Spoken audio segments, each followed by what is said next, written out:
Hello, my name is Sean Carrico. I am the Engineering Supervisor for Columbia Water and Light. Today, we're going to review a new improvement project brought to you by Columbia Water and Light.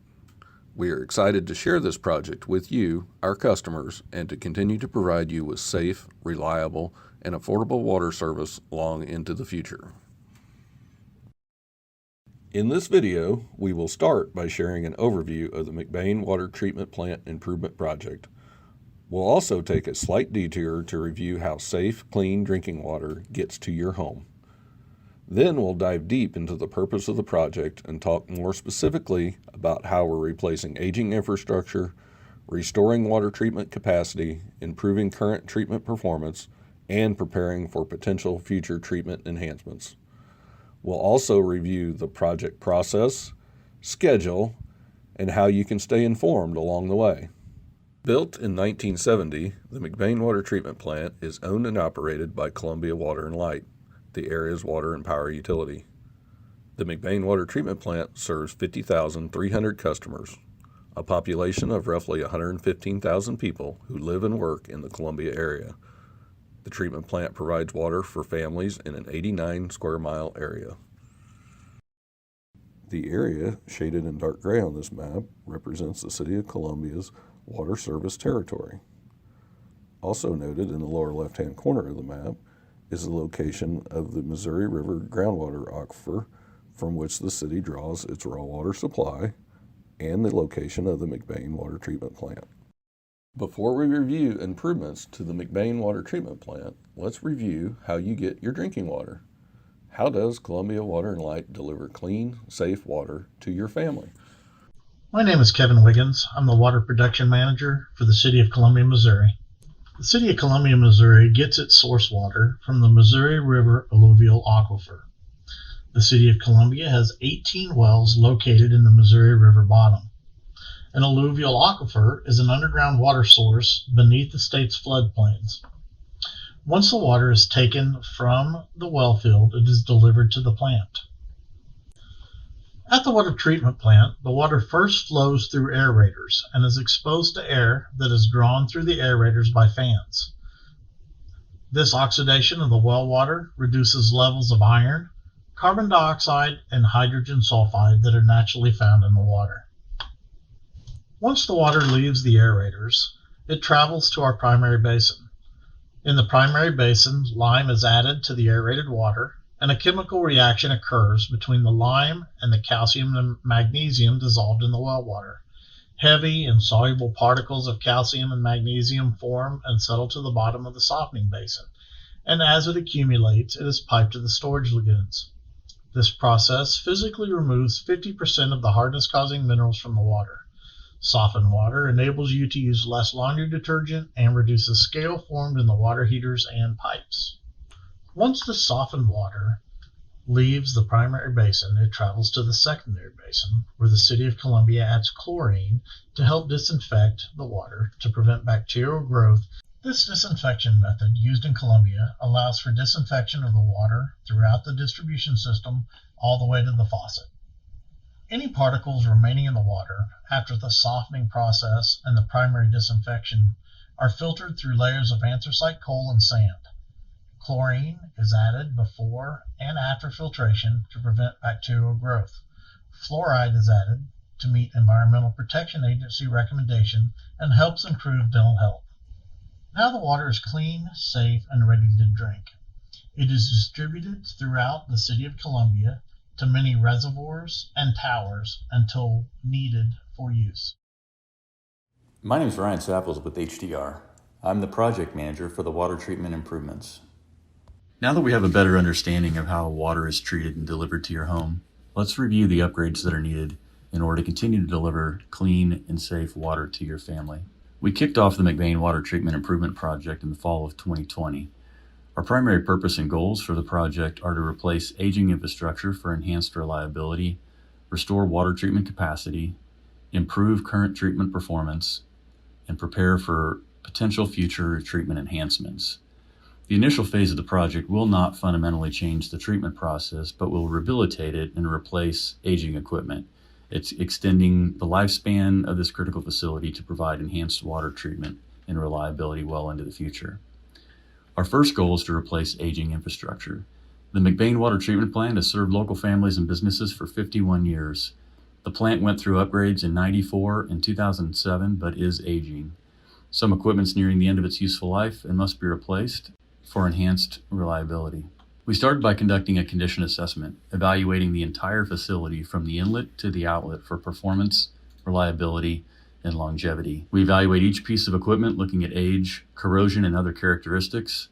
After the detailed inspection, we found that some equipment is in fact nearing the end of its useful life and must be replaced, such as aerators, softening basin mechanisms, filtration components, finished water pumps, chemical feed systems, and instrumentation throughout the plant. By the end of the project, most of the major equipment will be replaced for improved drinking water quality for the community. Our second goal is to restore the plant's capacity to 32 MGD.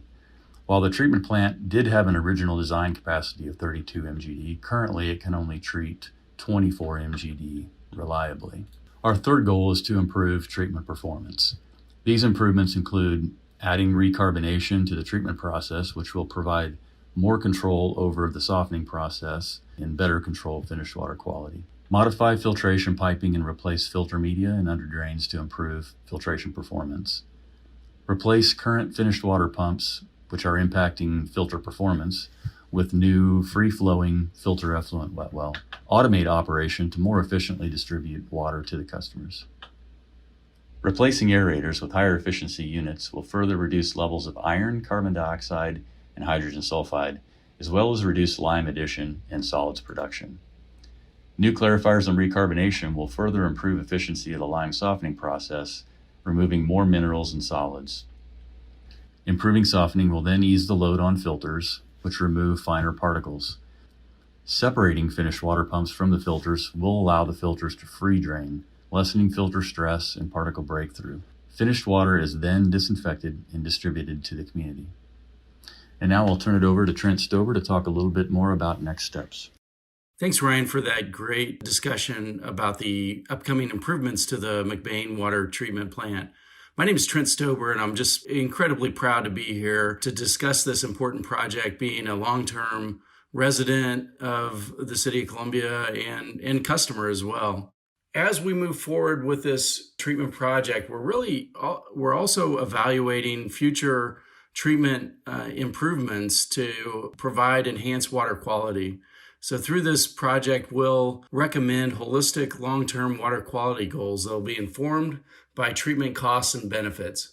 Ultimately, implementing these improvements to achieve those goals will come down to acceptance by the council and ultimately the city's customers.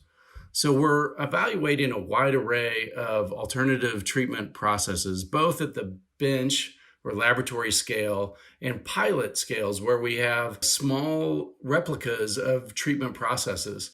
So our team has conducted a pilot study where we evaluated these wide range of technologies to determine the most cost-effective long-term solution for enhanced water quality objectives. These alternative treatment processes and practices included several of the potential alternatives, including granular activated carbon, which is similar to the charcoal filters that many people have within their refrigerators. We're evaluating that both as a post-filtration process, but also including granular activated carbon within the existing filter beds of the water treatment plant.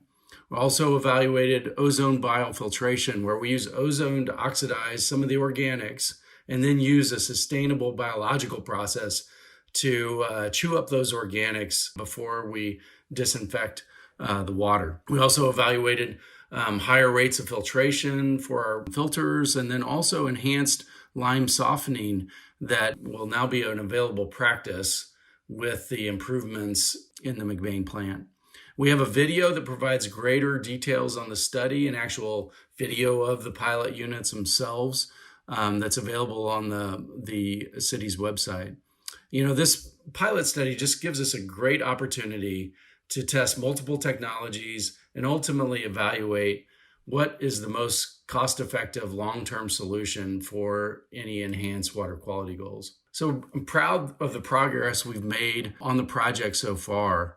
So we've developed a project website. We've also completed some of our initial field surveys and investigations, analyzed opportunities to optimize the water distribution system for improved service and drinking water quality. We've completed our bench and pilot testing to explore these long-term water treatment alternatives, developed 3D models of the water treatment plant for our design purposes, and are nearing completion with the preliminary facility design. So we'll finalize this analysis and project design later this year, followed by permitting and bidding of the project for contractors. We plan to select and award a construction contract in early 2022 and then start in on construction. Throughout this process, we have several opportunities for community and stakeholder engagement. And we encourage you to share this video and website with your neighbors, friends, and anyone else you think might be interested in this project. If you have any questions after reviewing this video, you can share them with the project team in a variety of ways. One, on the city's social media channels, or by calling 573-874-CITY.